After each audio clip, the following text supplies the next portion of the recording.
colleges in the world. Have you known Gatsby for a long time? I inquired. Several years, he answered in a gratified way. I made the pleasure of his acquaintance just after the war, but I knew I had discovered a man of fine breeding after I talked with him an hour. I said to myself, there's the kind of man you'd like to take home and introduce to your mother and sister. He paused. I see you're looking at my cuff buttons. I hadn't been looking at them, but I did now. They were composed of oddly familiar pieces of ivory. Finest specimens of human molars, he informed me. Well, I inspected them. That's a very interesting idea. Yeah, he flipped his sleeves up under his coat. Yeah, Gatsby's very careful about women. He would never so much as look at a friend's wife. This instinctive trust returned to the table and sat down. Mr. Wolfsheim drank his coffee with a jerk and got to his feet. I have enjoyed my lunch, he said, and I'm going to run off from you two young men before I outstay my welcome. Don't hurry, Meyer, said Gatsby without enthusiasm. Mr. Wolfsheim raised his hand in a sort of benediction. You're very polite, but I belong to another generation, he announced solemnly. You sit here and discuss your sports and your young ladies and your... He supplied an imaginary noun with another wave of his hand. As for me, I am 50 years old, and I won't impose myself on you any longer.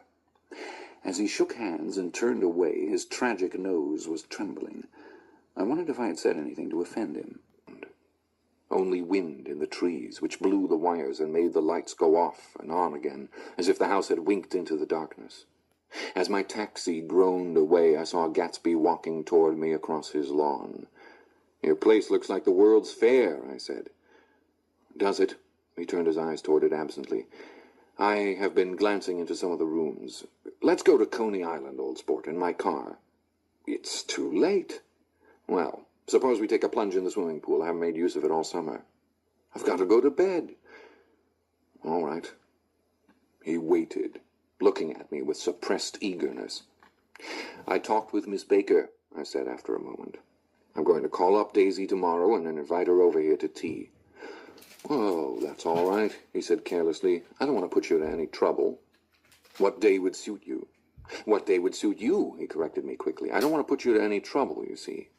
How about the day after tomorrow? He considered for a moment. Then, with reluctance, I want to get the grass cut, he said.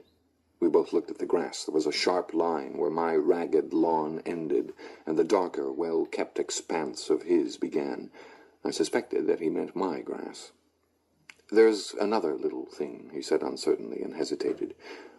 Would you rather put it off for a few days? I asked. More attention.